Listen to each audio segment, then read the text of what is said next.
भाभी, कितनी बार मैंने आपसे कहा है कि घर में रखे हुए फलों को हाथ मत लगाया करो। यह फल मैं अपने लिए खरीद कर लाया था। इतना कहकर लाजो के देवर ने उसके हाथ से फल छीन लिया तो लाजो की आंखें भर आई।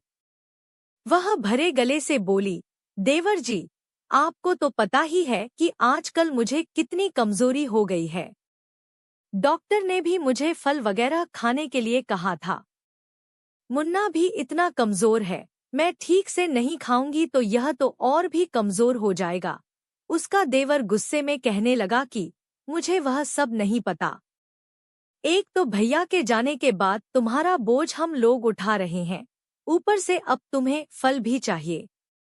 लाजो चाहती तो उसे बोल सकती थी कि तुम कौन सा कमाते हो जो तुम मेरा खर्च उठाओगे, लेकिन वह कुछ नहीं बोली और चुपचाप सर झुकाए हुए खड़ी रह गई। उसका देवर फलों की टोकरी उठाकर अपने रूम में लेकर चला गया। लाजो की आंखों से झरझर आंसू बहने लगे। अपने स्वर्गवासी पति की तस्वीर पर नजर पड़ते ही उसे पुराने दिन याद आ गए कि पति कितना प्यार करता था। उसके बोलने से पहले ही उसके मनपसंद की खाने पीने की चीजें लाकर घर में रख देता था। तब अपने पति के कारण इस घर की रानी थी, लेकिन आज उसकी जिंदगी एक नौकरानी से भी बदतर हो गई थी।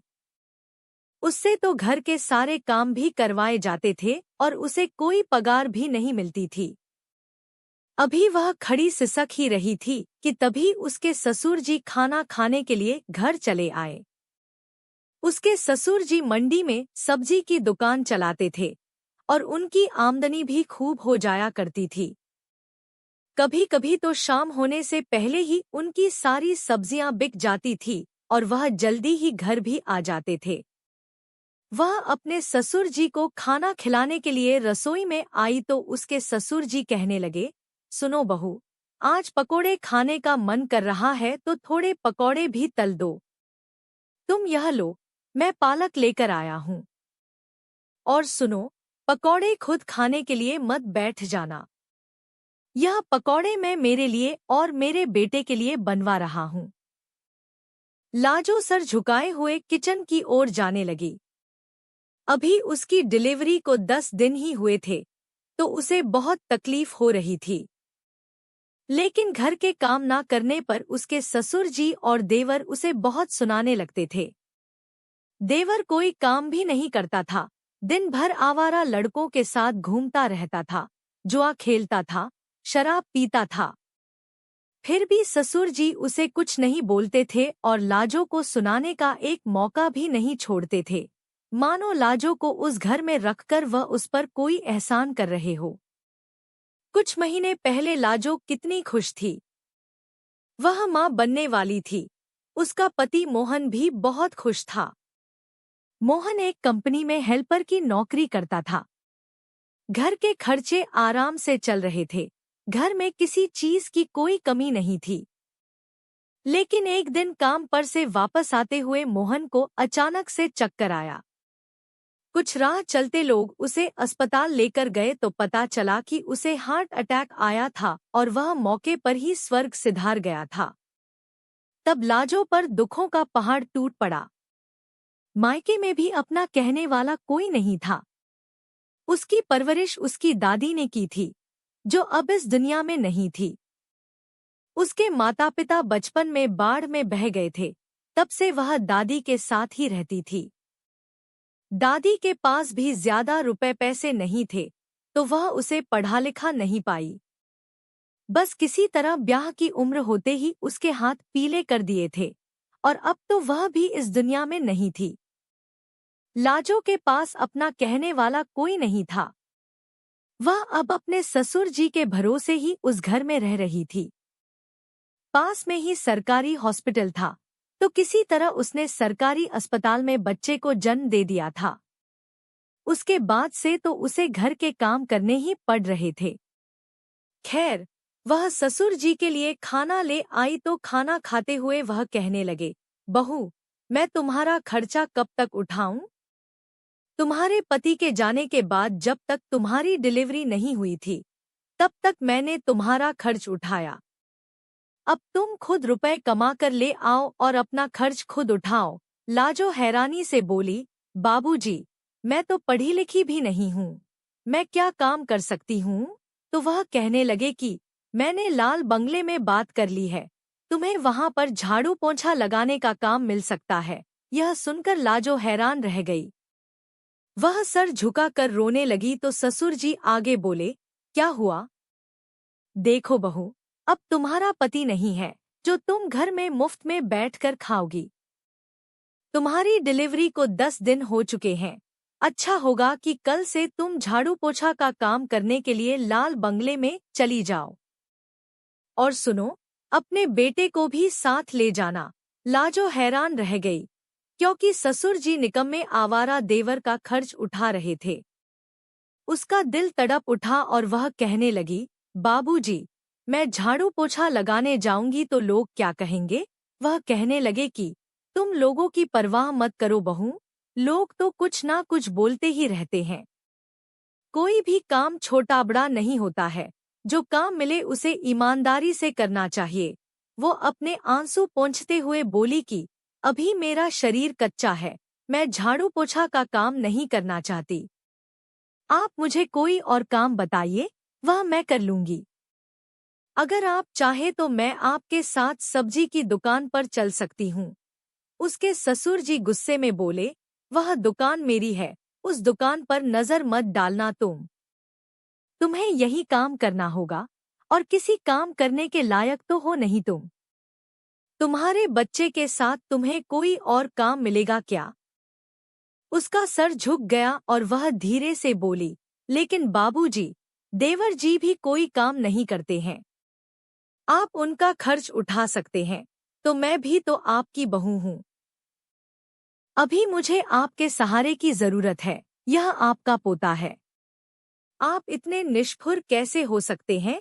तब उसके ससुर जी गुस्से में कहने लगे कि ज्यादा नखरे दिखाने हैं तो निकल जाओ इस घर से और जैसे मर्जी हो वैसे अपना जीवन गुजारो। मेरे यहाँ रहना है तो तुम्हें गुलाम की तरह ही रहना होगा। लाजो का मन व्यथित हो उठा। फिलहाल तो उसने अपने ससुर जी को बोल दिया कि ठीक है, मैं यह काम कर लूंगी। लेकिन उसका मन सुलगने लगा था कि क्या मेरी जिंदगी अब ऐसे ही कटेगी? जब मेरा बच्चा बड़ा होगा तो उसकी इस घर में क्या हैसियत होगी?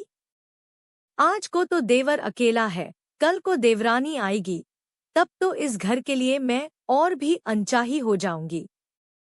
मैं तो सच में सबकी नौकरानी बनकर ही रह जाऊंगी। उसकी आंखों से झरझर आंसू बह रहे थे, लेकिन आज यह आंसू उसे मजबूत कर रहे थे। भले ही वह ज्यादा पढ़ी लिखी नहीं थी, लेकिन उसे इतना तो समझ में आ रहा था कि जिंदगी ऐसे नहीं कट सकती। खैर, ससुर जी के दबाव में वह लाल बंगले पर झाड़ू पोंछा का काम करने के लिए तो जाने लगी थी, लेकिन उसने सोच लिया था कि वह जल्दी ही अपनी परिस्थितियों को बदल लेगी। धीरे धीरे उसके स्वास्थ्य में सुधार हो रहा था। लाल बंगले की मालकिन नीलम जी बहुत ही दयालु महिला थी। जब उन्होंने देखा कि वह इतनी कमजोर है, तो वह उसे कभी कभार फल, दूध, ड्राई फ्रूट्स वगैरह खाने के लिए दे देती थी और उससे ज्यादा काम भी नहीं करवाती थी। एक दिन उन्होंने उसके पति के बारे में पूछा तो लाजो का दर्द सहानुभूति पाकर पिघल उठा और उसने सारी बातें नीलम जी को बताई। नीलम जी उसके आंसू पोंछते हुए बोली, ये बड़ी दर्द भरी कहानी है तुम्हारी। देखो, अगर तुम जीवन में कुछ करना चाहती हो, आगे बढ़ना चाहती हो, तो मैं तुम्हारी मदद कर सकती हूँ। हम एक साथ सबका भला तो नहीं कर सकते, लेकिन जो सामने से चलकर हमारे पास आता है, हमें उसकी मदद जरूर करनी चाहिए। अगर तुम अपने ससुर जी के घर में नहीं रहना चाहती, तो तुम यहाँ पर सर्वेंट हाउस में रह सकती हो। मेरी बेटी जॉब करती है और काम पर से आकर काफी थकी हुई रहती है। हालांकि उसके घर में उसके पति, वह और उसकी बुजुर्ग सास ही है, लेकिन उसे एक खाना बनाने वाले की जरूरत है। अगर तुम वह काम कर सको तो वह तुम्हें अच्छी सैलरी भी दे सकती है। तुम बोलो तो मैं उससे बात करती हूँ। तुम्हें यहाँ पर भी झाड़ू पोछा लगाने की कोई जरूरत नहीं है, मैं उसके लिए किसी और को रख लूंगी। 6 महीने तक लाजो ने वहाँ काम किया था तो वह नीलम जी पर भरोसा करने लगी थी। उसने अपनी सहमति दे दी और उसी दिन उसने अपने ससुर जी का घर छोड़ दिया। उसके ससुर जी उसे कोसते हुए बोले कि दुनिया बहुत खराब होती है, तुम ठोकर खाकर भुगतोगी, तब तुम्हें समझ में आएगा। लाजो अपने आंसू पोंछते हुए बोली, बाबूजी, मैंने तो मुश्किल वक्त में आप लोगों को ही अपना परिवार माना था, लेकिन आप तो मुझे गुलाम बनाकर रखना चाहते थे। तो इससे बेहतर तो बाहर मेहनत करके 4 पैसे कमाकर आत्मसम्मान के साथ सर उठाकर जियो। मैं किसी को कोई बद्दुआ तो नहीं दूंगी, लेकिन कहते हैं कि कर्मों का फल यही मिलता है, तो परेशान होने की जरूरत आपको है। मैं तो वैसे ही बर्बाद हो ही चुकी हूँ, बस अपने जीवन को बदलने की एक कोशिश ही तो करने जा रही हूँ। इतना कहकर वह अपने बेटे को लेकर वहां से निकल गई। साथ में उसने अपने पति की तस्वीर भी रख ली थी। धीरे धीरे समय बीता। लाजो बहुत अच्छा खाना बनाती थी, तो धीरे धीरे उसे आसपास के घरों में भी खाना बनाने का काम मिलने लगा। वह अपने बेटे को साथ लेकर ही जाती थी और फटाफट खाना बनाकर दूसरे घर में चली जाती थी। धीरे धीरे करके वह महीने के 40,000 कमाने लगी थी। वह अपने बेटे की अच्छी परवरिश कर रही थी। रहने के लिए तो नीलम जी ने जगह दे ही दी थी। धीरे धीरे कई साल बीत गए। उसका बेटा बड़ा हो चुका था, तो उसने बढ़िया स्कूल में उसका एडमिशन करवाया। अपने खाना बनाने के हुनर को आगे बढ़ाते हुए उसने स्कूल के बाहर ही एक फूड स्टॉल लगाना शुरू किया, जिससे कि उसकी अच्छी आमदनी होने लगी थी। शाम को और सुबह वह खाना पकाने का काम भी करती थी, और जितनी देर उसका बेटा स्कूल में रहता था, उतनी देर के लिए वह बाहर बड़ा पाव, भजिया और समोसा वगैरह बेचने लगी थी। धीरे धीरे करके उसकी दुकान अच्छी चलने लगी, तो उसने एक पक्का दुकान लेकर अपना काम शुरू किया। 5 सालों के भीतर ही उसके पास इतने रुपए इकट्ठा हो गए थे कि उसने एक छोटा सा रेस्टोरेंट स्टार्ट किया। अब उसके पास ना रुपए पैसे की कमी थी, ना ही मान सम्मान की। उसने रेस्टोरेंट के पीछे ही खाली जमीन पर अपना एक घर भी बनवा लिया था। भले ही वह ज्यादा पढ़ी लिखी नहीं थी, लेकिन आज वह एक सम्मान भरी जिंदगी जी रही थी। एक दिन मंदिर की सीढ़ियों पर उसे एक बूढ़ा भिखारी भीख मांगते हुए दिखाई दिया, तो वह यह देखकर हैरान रह गई कि यह तो उसके ससुर जी थे। उससे रहा नहीं गया, वह उनके पास गई और कहने लगी, बाबूजी, आप यहाँ क्या कर रहे हैं? तो उसके ससुर जी रोते हुए कहने लगे कि तो तुम ठीक कहती थी बहू, मुझे मेरे ही कर्मों का फल मिला है। मेरे बेटे ने धोखे से मेरा घर बेच दिया, क्योंकि वह जुए में बहुत सारे रुपए हार गया था। उसके बाद वह घर छोड़कर भाग गया। मेरा भी मन टूट चुका था, फिर भी मैं किसी तरह सब्जियां बेचकर फिर से खुद को खड़ा करने की कोशिश कर रहा था। इसी बीच मेरा एक्सीडेंट हुआ और मेरे आधे शरीर ने काम करना बंद कर दिया। कई महीनों तक मैं सरकारी अस्पताल में पड़ा रहा। अब धीरे धीरे मैं चल फिर लेता हूँ, लेकिन मुझसे कोई काम नहीं होता, तो ऐसे ही भीख मांगकर अपनी जिंदगी गुजार रहा हूँ। यह सुनकर लाजो हैरान रह गई और कहने लगी कि अभी देवर जी कहाँ है? तो वह बोले, वह यहाँ से भागकर मुंबई चला गया था। बाद में खबर मिली कि वह गुंडों के गैंग में शामिल हो गया और वहां पर पुलिस की मुठभेड़ का शिकार हो गया। सब कुछ बर्बाद हो गया बहू। मुझे पता है कि तुम एक रेस्टोरेंट की मालकिन हो, तुम्हारे पास जीवन में कोई कमी नहीं है, लेकिन मेरी ऐसी दुर्गति हो गई थी कि मैं तुम्हारे पास जाने से सकुचाता था। हो सके तो मुझे माफ कर देना। इतना कहकर वह फफक कर रोने लगे और उनकी तबीयत बिगड़ने लगी। अभी कोई कुछ समझ पाता, इससे पहले ही उनके प्राण पखेरु उड़ गए। लाजो की आंखें नम हो गई।